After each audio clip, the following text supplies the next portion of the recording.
So, welcome everyone to the annual general meeting of the Australian Jewish Genealogy Society in brackets Victoria.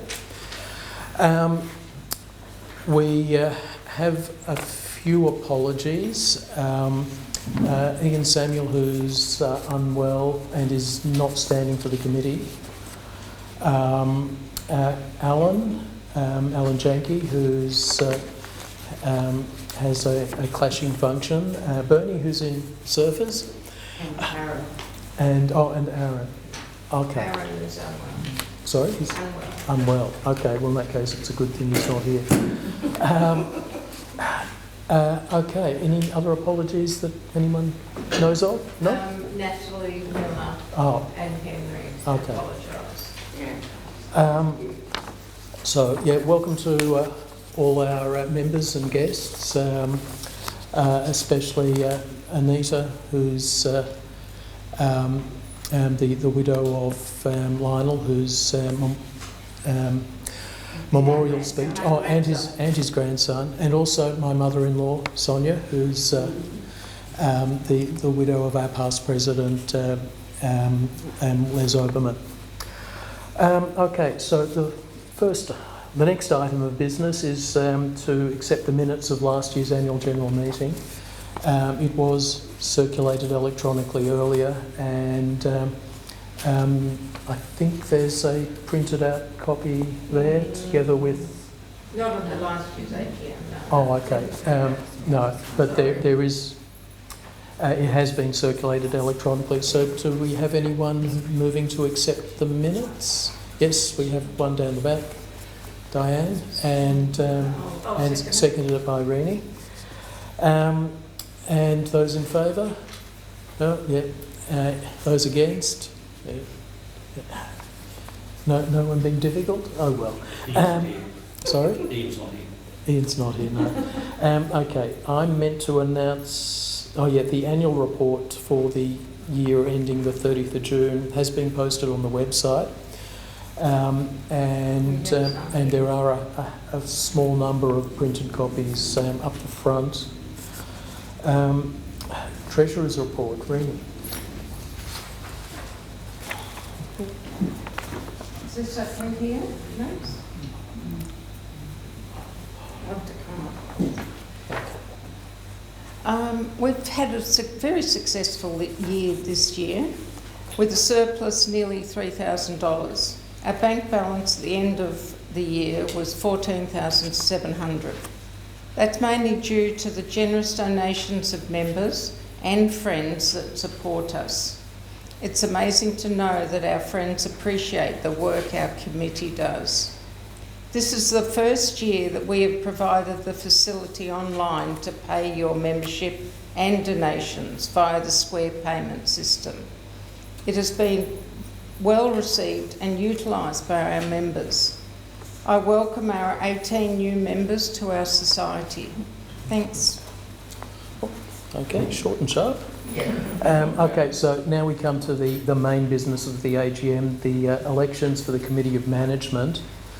All committee positions become vacant and elections are held for refill the positions. And President, Vice President, Secretary, Treasury and General Committee members. Currently I'm the President, Bernie Curran is the Vice President, Terry Ashton is the Secretary, Rini Eisner the Treasurer, and the General Committee at the moment is Alan Janke, Liz James, Ian Samuel, Heshi Adelist, Aaron Blitzblau, Helen Gardner, Viv Bayer and Max Wald. Now, we've had the following nominations have been received. Me as President, I believe. Bernie as Vice President. Terry as Secretary. Rini as Treasurer. And we have nominations for the committee for Alan Janke, Liz James, Heshi Adelist, Aaron Blitzblau, Helen Gardner, Max Wald and Viv Bayer. Are there any other nominations from the floor? No. Okay, so those people are declared elected. Uncontested. I'm shocked. Okay, is there any other business for the AGM? Okay, well, our next annual general meeting will probably be in October next year. We now turn to the Lionel Sharpe Memorial Oration in memory of Lionel Sharpe. Lionel began as chairman of the society. He was our first president when we were incorporated, and then he was our secretary for about 15 years. When he finally stepped back from that position, he remained on the committee as long as he could. So the talk delivered at our AGM each year is named in his honour. This year's speaker is Dr. Erica Cervini, discussing the research that went into her latest book, Yizkor for Rose, A Life Lost and Found, a memorial to a working class Australian Jewish woman. Erica is a member of the committee of our sister society, the Australian Jewish Historical Society Victoria. She teaches media writing at the University of Melbourne and is an award-winning education journalist. She was awarded her PhD on family history in 2019 and has talked regularly about family history on ABC Radio Melbourne. Erica? Here I am. There you are, yeah. You're on. Oh, thank you. Okay.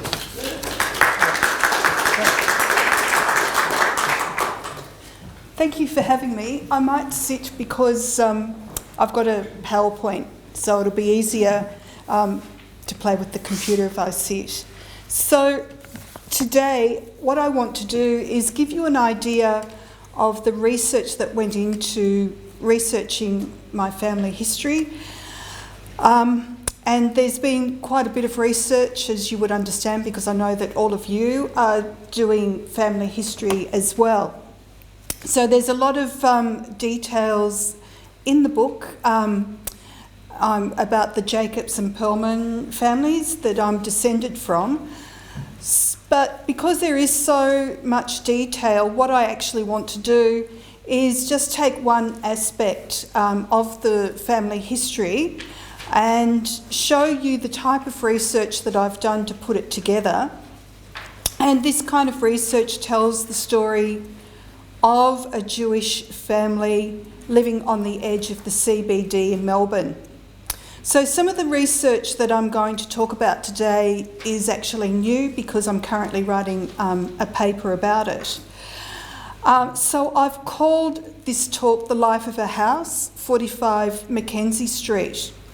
A succession of the Jacobs family lived in, and they rented the home for 74 years until 1960.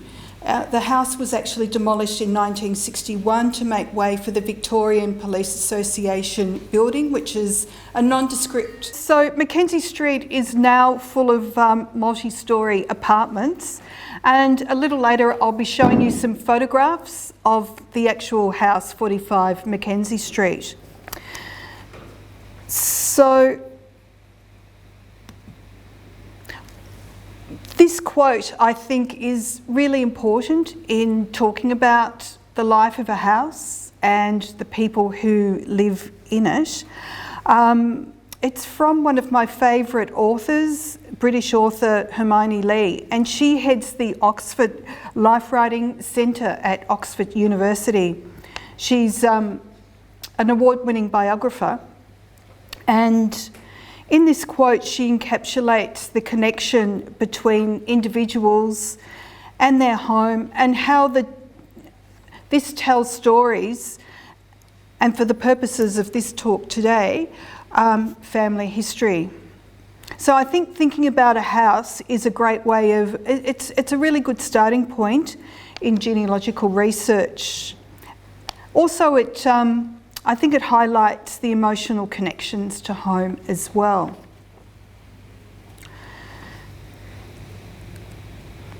Now, the next couple of slides are just more general information about some of the research I used for the book and the PhD, and then I'll go into more specifically the research I used in looking at 45 Mackenzie Street.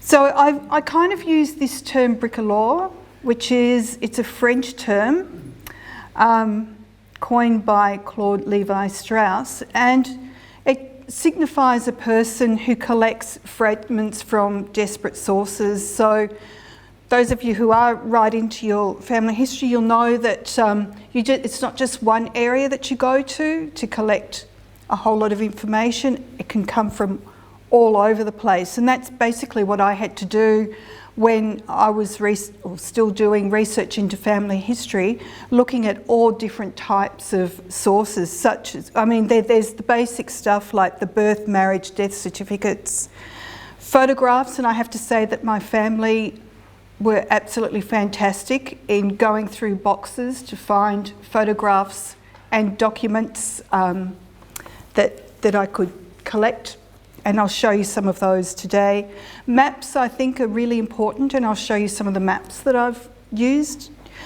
Shipping records, war service, files, they were really important in looking at my great-grandmother Rose Perlman's children. 4 of her 8 surviving children served overseas during World War II. Trove, the National Library of Australia's database, is fantastic, and Australia's unique in having such a database in the country. It's free. All these newspapers you can get, not just newspapers, there's gazettes, other types of documents, but it's the newspapers, digitised newspapers, that are really important, including Jewish ones, and there's some new ones that have recently been put up. Family recipes, I think, are important in family research, and I'll show you some of those later. Walking, visits to suburbs, towns, countries. And these are just some of the bits and pieces, general research that I have come across, and this was my great-grandmother's Sador.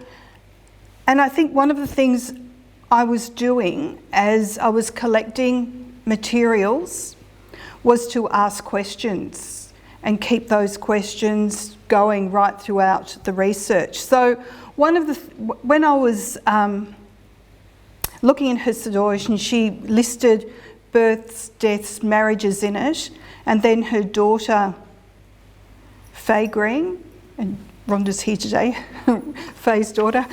She also listed, once Rose Perlman died, then her daughter started listing the births, deaths, marriages.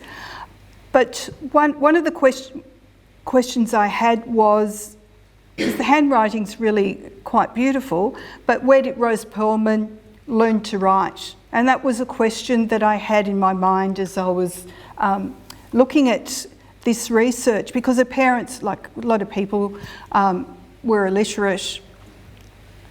So that was one of the documents that I came across. I was really fortunate to have, Faye was another daughter of Rose Perlman, and she kept diaries, and I was really fortunate to be able to read her diaries during World War II. So I think diaries are a fantastic source if you can get your hands on them, to give you an indication of the day-to-day living, because Faye's diaries really gave me an idea of what the Jewish community did in the 1940s in St Kilda, and all the different connections she had to Jewish clubs and friends, and it's absolutely fascinating. Cemeteries. I've gone to quite a few cemeteries, and this is just one, Rose Perlman, Melbourne Cemetery, and I think many of you have probably been to cemeteries as well. So they're a great source for family research as well. The other one, apart from military records from the National Archives of Australia, another of Rose Perlman's daughters, Celia, she served in World War II as an army nurse, and her photographs, nursing medals, a whole lot of materials are held at the Jewish Museum of Australia. So it's also interesting to be able to contact museums such as that to find out if there is anything there from a relative. And I was talking about military records. Another of Rose's children, Leslie Pullman, served during World War II and actually was killed in Rabaul.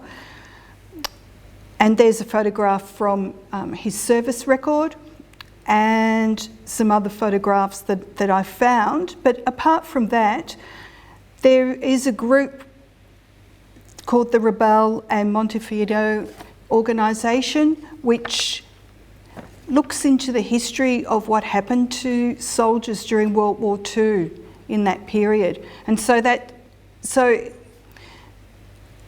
I think looking at kind of organisations that are around related to historical periods can also give you an indication of what went on during that time and give you some details about the individuals who perhaps served in war during that time as well. And that photograph was given to me by someone in the family, but was actually in a book put out by the Rabaul organisation as well. So that was interesting. Anyway, research specific to 45 Mackenzie Street. A little later on I'll tell you more about the story of the house, but as I said, I just want to give you an idea of some of the resources that I've used. And a lot of this material is free and readily available by online, so it makes it a lot easier. There's Census of Victoria, and that's from the National Library. And also Parliament also has census material as well. So that gave me an indication of how many people were living in the colony of Victoria in the 19th century, but it also listed religious affiliations as well. So you get an idea of how many Catholics, Jews, and so on. The other important records from the Public Record Office Victoria are rate books. And rate books have been a godsend because I've been able to find out who was living at 45 Mackenzie Street, who owned 45 Mackenzie Street, and so on. So that is also another fantastic resource. And the other, I mentioned Trove before, the newspapers. I did a search of 45 Mackenzie Street and I found advertisements for the home to be rented, when the home, well, the Jacobs were there for 74 years, so there weren't many advertisements for it to be rented. But when it was sold a few times, obviously, in the 74 years, so I found those advertisements. So that's all on Trove. And the other important resource, and some of you may have used it as well, is the Sands and McDougall Directories of Melbourne. And they're available through the State Library Victoria. They're also online, so you don't have to trudge through hard copy. There's also a research facility as well, so you can type in names and however, it's still a little bit unwieldy to use. It still takes a bit of time to go through. But the Sands and McDougall directory was great also in telling me not just who lived at 45 Mackenzie Street, but also who lived in the houses next door during the time the Jacobs were there as well. So that's just a little bit just on that. The only reason that the man who built 45 Mackenzie Street, he wasn't Jewish, but the only reason I'm showing you these details is, once again, this kind of resources that you can use when you are researching. So passenger details that I got, once again through the Public Record Office, Victoria. and so on. So the person who built 45 Mackenzie Street was a man called George Moody, and he was from Nottingham in England, and he arrived in the colony of Victoria in 1841. Now, a lot of these details, apart from shipping details and what I found in newspapers, also comes from Ancestry.com. In the late 1850s and during the 1860s and early 1870s, George and his wife Sarah lived just off Mackenzie Street in Melbourne in a 5-room brick house he built. When George began building homes on the street, they were only numbered premises on one side, and I'll show you a map later so you can see this. This quirk would continue throughout the life of the street. The odd-numbered buildings comprise Victorian brick homes with wooden or lace balconies, a stone cottage, a boarding house and hotel. Also in the street was the large and brilliant white Horticultural Society Hall, which is still there, which backed on to Mackenzie Street. I suspect that many of the 1850s advertisements George placed in newspapers that I found in Trove was to find workers to build Mackenzie Street homes, because by 1861 George Moody had built 3 2-storey terrace houses numbered 41, 42 and 45. And they were all identical. They each had 6 rooms and a cellar, and a frontage of 8.5 metres and a depth of 25.5 metres. So here's the house. Whoops, it's not. There it is. This comes from the State Library of Victoria. I was fortunate that the library did have some photographs, and once again, the State Library is really good in that it has a multitude of photographs that you can search for online. And there's the little arrow there to show you 45 Mackenzie Street, one of the double-storey terrace houses. The white building was the old Russell Street Police Headquarters, and you can see what was then the new Russell Street Police Headquarters, which is now apartments. And there's the Victorian Horticultural Society building. I guess I'd always been fascinated that my great-grandmother Rose Pearlman and her parents and siblings lived in a rambling double-storey terrace at 45 Mackenzie Street on the edge of Melbourne's CBD. And it had a special position. It was next door to the rambling police offices, part of the police complex on Russell Street. And as I mentioned earlier, this would have an important impact on 45 Mackenzie Street, because then eventually the Victorian Police Association bought those 3 terrace houses, pulled them down and put up the Police Association building. Here's another photograph of the house. This is the back of it, once again from the State Library. And you can see that they have sloping slate roofs, held up chimneys that balance circular clay stacks, which tried to expel the smoke quickly and prevent it from going back into the homes. There's attics with small sash windows poked out of the slate.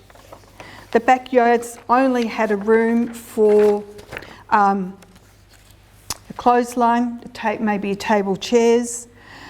They also had to accommodate a wash house with a copper and outside kitchen.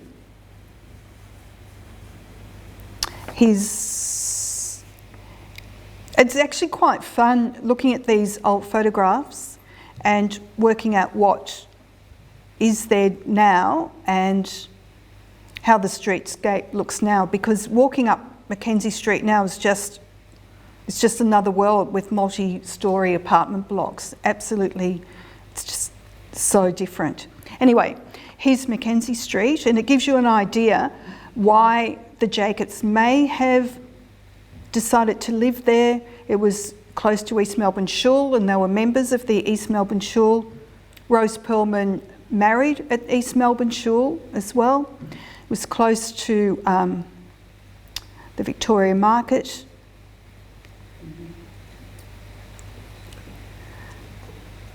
And so on. I think the other thing that's really important in doing this type of research too, apart from the documents and, you know, sitting there doing your own research, is making sure that you're talking to family members to catch those stories before they're lost. So I was talking to my great uncle Lloyd Perlman, and his daughter is here today, Leslie, and we had many a conversation about he was born in Ballarat, growing up in Ballarat, and he would talk about Mackenzie Street as well. He visited there a lot when he moved to Melbourne. And I always remember this quote, and I thought it was a great one, where he said, "I went to Mackenzie Street for dinner and to eat my aunt's pickles." And every time he said that, he'd be licking his lips, and, you know, he just you know, loved that. But it also gave me an insight into the strong family connections. So, and then my mum, who's here today as well, because I would ask her lots of questions about Mackenzie Street when she was little, and she'd always say, "I went there as a kid, we'd sit in the kitchen out in the backyard." Whoops. I liked the kitchen because you went up a spiral staircase to get into the larder where there was chocolate. So once again, I think those, although we're collecting lots of facts, the actual family stories bring those facts to life, and those family stories are just incredibly important. So who lived and stayed at 45 Mackenzie Street? Solomon Jacobs and his wife Annie, and then their children, and I've listed them there.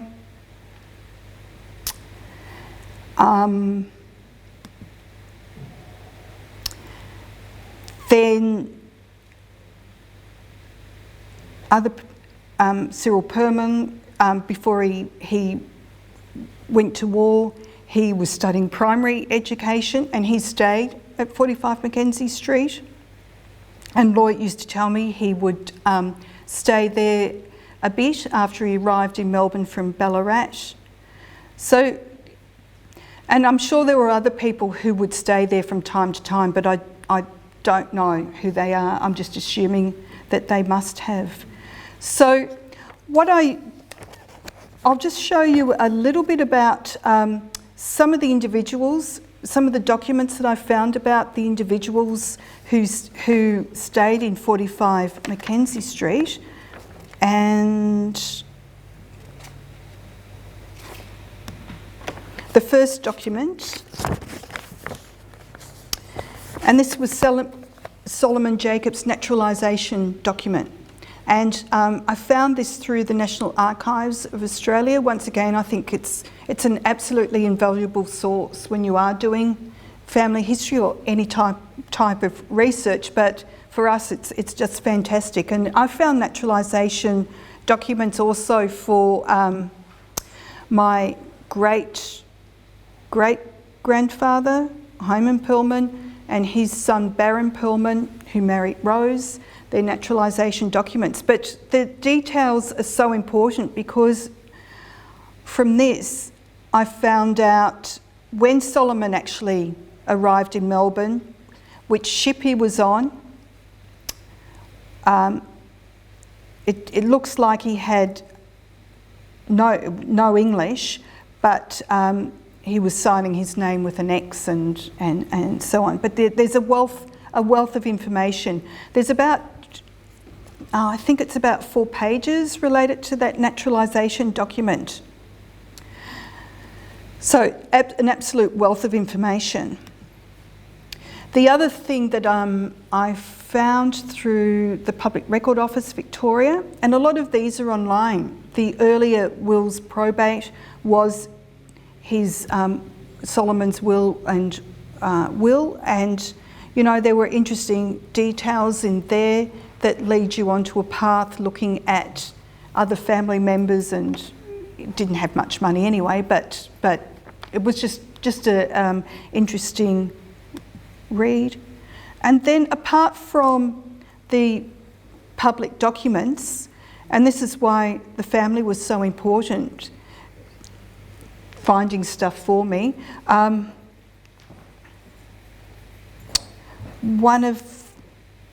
think it was Rhonda who found this for me. Solomon Jacobs' part of his funeral, and there gives you some details there about how he started living in Mackenzie Street in 1887, and his wife and 6 children arrived about 18 months later, but I'll go into that a little bit later. There's Rose Jacobs Perlman and her husband Baron, and as I mentioned earlier, they married at the East Melbourne Synagogue in 1900 and lived at 45 Mackenzie Street for at least a year before moving to Ballarat. And Baron was actually living at 45 Mackenzie Street before they married as well. Now this is interesting. One of Solomon and Annie's children, Leah, she married Solomon Cohen in 1897 and gave birth to a daughter, Letty, in June 1897, and that happened at 45 Mackenzie Street. And she returned to Mackenzie Street after Solomon deserted them. Leah would stay in the home until her death in 1955 after a tram hit her, and Letty would stay in the home for most of her life as well. She married at 54 to Raymond Keast, and she was the first in her family that I know of to marry a non-Jew, and the couple lived at 45 Mackenzie Street. Now Letty stayed in the home until she had to get out because the Victoria Police wanted to pull it down, and then she moved to St Kilda, but she never quite got over the fact she had to move out of the home, according to family stories. But the interesting thing about Leah was no one knew much about her, and the fact that, you know, she divorced. It was only through Trove newspaper search, when I did a search of her name, that I came across divorce proceedings, just little paragraph there. So then I went to the Victoria Public Record Office, and this wasn't online, but I could do a search and found that there were divorce papers relating to Leah Cohen. And so you can order them to have a look at the hard copy. So I went to the Public Record Office in North Melbourne and read the divorce proceedings, which is a fascinating story. So yeah, there's just all different ways of getting this information. So that was a kind of a sad story as well. And then another daughter, Celia, she also ended up back at 45 Mackenzie Street after, well, they married. She married her husband Samuel. They lived in Ballarat. He died during World War I when he was serving in Egypt. And off and on, she would come back to 45 Mackenzie Street to stay. It was sort of, it's like the home anchored the whole family. It was a haven for when people were in difficulty, they could come back and stay at 45 Mackenzie Street. She had, I'd like to do more research into her life because she was a licensee of hotels in Williamstown and Ballarat, so I think there's a really interesting story to be told. So how did the Jacobs come to be living at 45 Mackenzie Street? Well, it all starts in Kovno, which was part of the Polish Commonwealth at the time when they were living there. Solomon and Annie, I've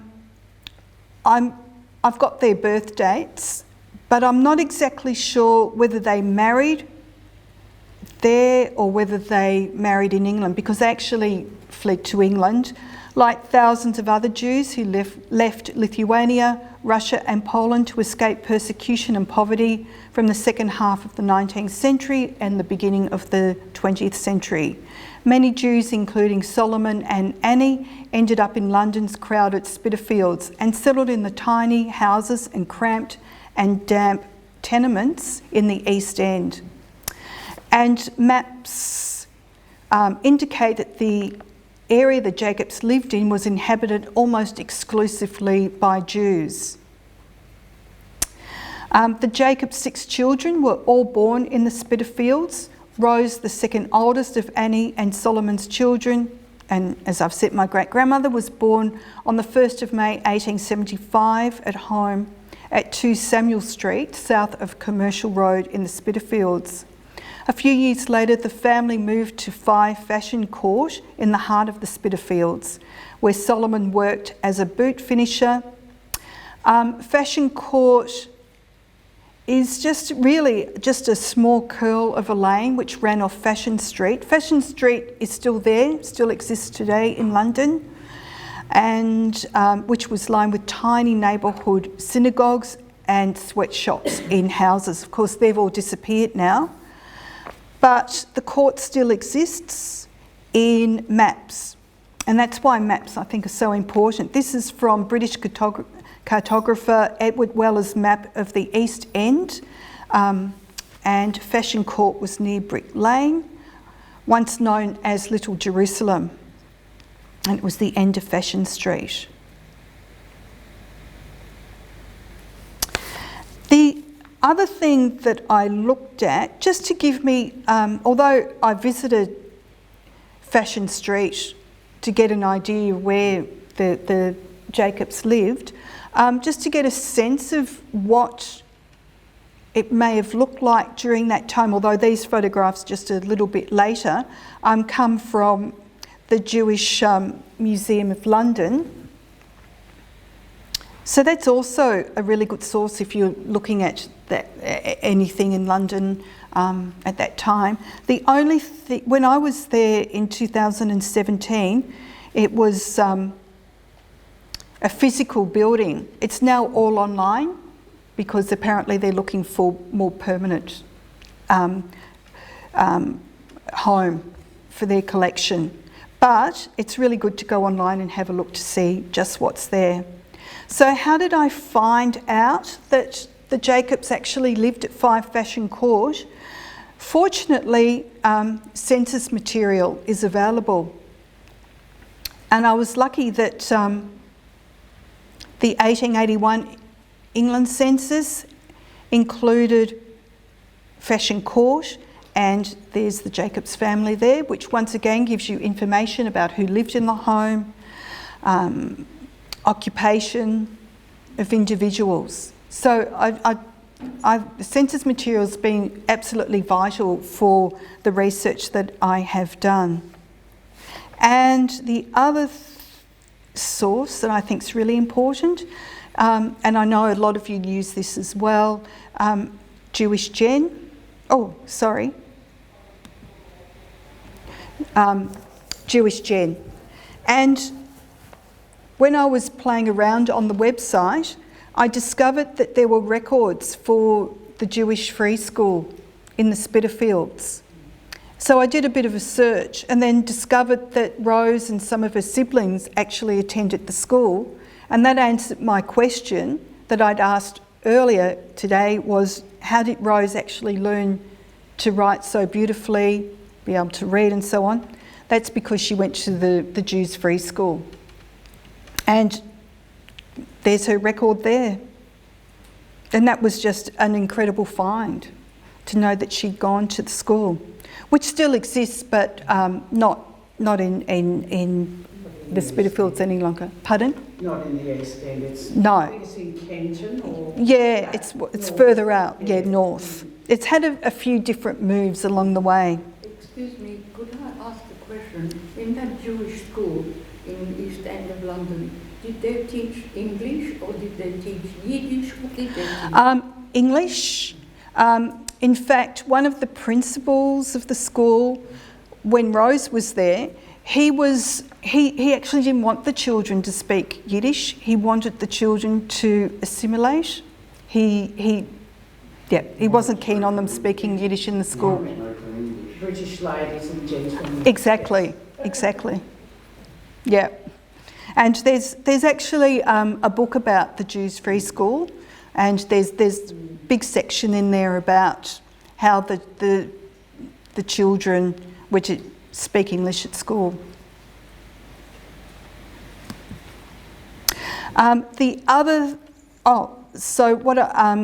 As I mentioned earlier, all the children were born in the Spitalfields, and the Jacobs left the Spitalfields for Melbourne in the late 1880s, probably because they wanted a better life for themselves and their 6 children in another country. They would have known that they would eventually have to find other housing, because the tiny dwellings in Fashion Court were going to be sold to the Rothschilds, supported 4% company, which was planning to build new tenements. And there's actually there's a book by Jerry Wright all about the Rothschild tenements, and some of those still exist in the East End today. Solomon was 36, was the first in the family to sail to Melbourne. He left London in November 1886.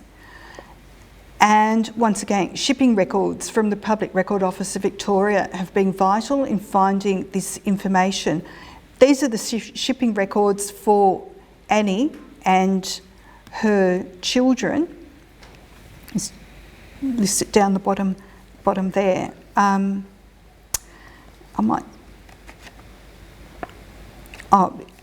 One thing I did notice was that once the steamship moored aside the railway pier, 186 passengers disembarked, and all that information once again comes from newspapers through Trove.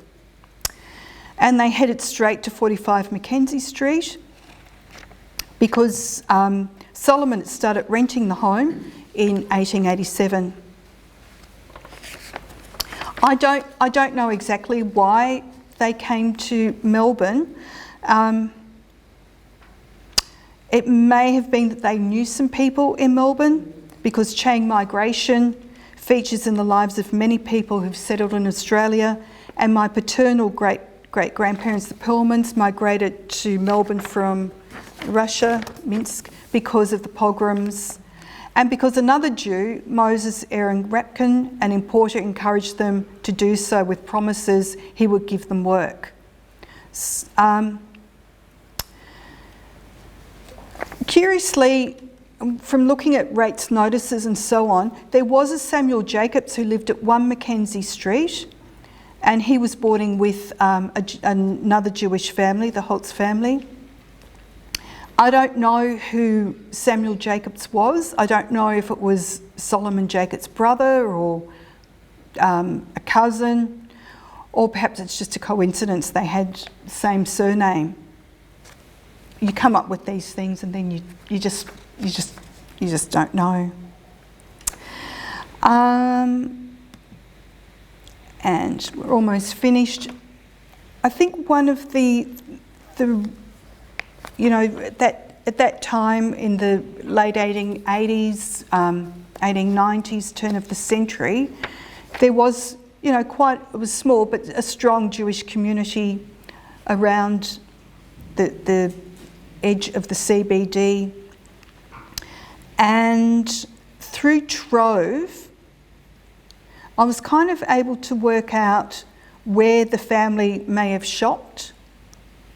and through some other resources as well, because I thought that was important in giving me and other people an idea of how the Jacobs live their daily lives. So there's just a little bit there. And what was in the number of kosher butchers right in the heart of the CBD. And that's only some of them I've mentioned there. This is part of a paper that I'm writing. So I mentioned some of them there. Oh, and I worked out it must have only been about a 6-minute walk to the East Melbourne Shul, so they really had everything at their fingertips. They could just walk everywhere or catch a tram, cable tram.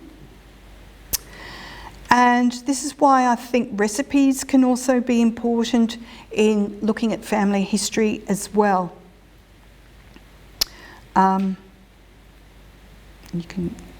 won't read that out, but it was interesting when I was looking at these kind of recipes, and then, you know, I recall that my mum telling me these tips about making chicken soup, and her mum had done it the same way, and she probably got it from Rose. So, you know, all hand it down. And I just think that, once again, gives you insight into everyday life of families, which just adds to the connection when you are writing about family history.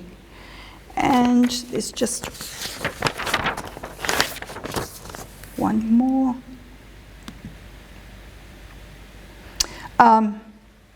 The Jewish hawkers who would visit the homes.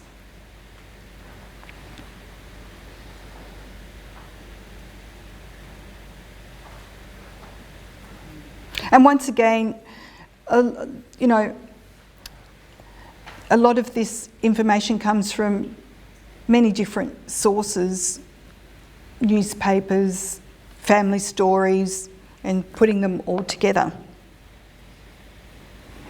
But it must have been pretty vibrant at that time. And just finally,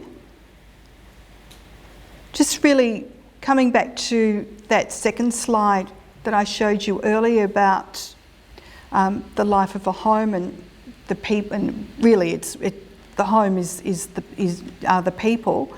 That, you know, when I have been doing research on the family history, I often have this quote in my mind: we want to people that pass with living, breathing individuals as if they lived only yesterday, as if we had known them. And I just think that's just that's just a lovely quote when you're thinking about researching family history. So thank you.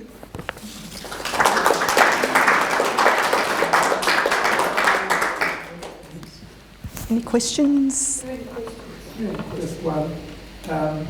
You mentioned before a naturalisation certificate. Can you amplify naturalisation as what? From, well, say, with Barron and that family, they were, you know, termed Russian, and to become, well, at that stage, British citizens. Yeah. Yeah, I'm not sure the exact year, but it wasn't until the 1940s that the notion of Australian yeah, and passports too. Was, I think, later, passports. If you were from England, you didn't have to be naturalised, but if you come from somewhere, yeah. Yeah. You're asking the question, could you speak up and answer? Can I ask, Erica, have you traced all the descendants from Rose as far as your family's concerned? I mean, I'm familiar with some of them in Perth and some of them in Canberra. Are all the descendants in Australia, and if so, how widespread are they? Well, yeah, as you know, there are those in Perth, but there are also some in America, because Leslie's brother ended up in America. Right. And so you've got nieces and nephews. And have you traced all the ones in Australia? Most of them. Most of them. There are some that I know stories about, but I haven't done a lot of research. But but most of it, some of them it's a little bit difficult. I mean, like I mentioned before that Celia Phillips, who had licensee of the hotels, and I've come across some roadblocks there in trying to find out more information about her, because sometimes there's only so much you can get. Say with Rose Perlman, that's a little bit different because there's direct descendants here in the room today, so I can get photographs and other bits and pieces and perhaps some stories. Have your roadblocks been resistance? Not resistance, just people don't know. No. Don't know. No, in fact, there hasn't been any resistance. Everyone's been really lovely and remarkable in helping. But it's more just don't know. You know, and I think that's where the idea of stories being passed on and is so important, because they just get lost along the way. I mean, through ancestry, through DNA, did find Celia's would have been, I think, great, a bit like me, great, grandson, whatever. Yes. But he really didn't know too much. He was really interested and he wanted to know more, so I was the person giving him the information. Yeah. How long was your family in London before they came here? That's a good question. I'm not 100% sure, because once again I couldn't find the exact documents when I went through London archives and so on.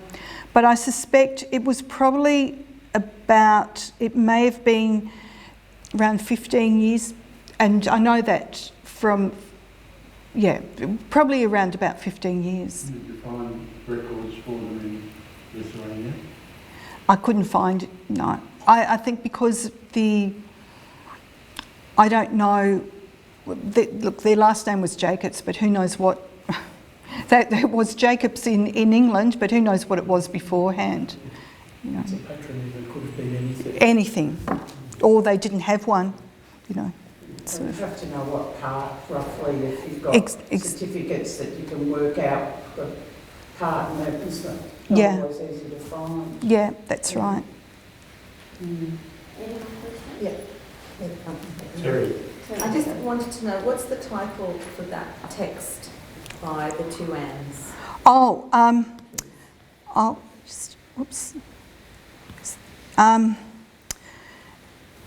I'll have to get the exact title right. I'll look it up. I can send it to you. But it's about writing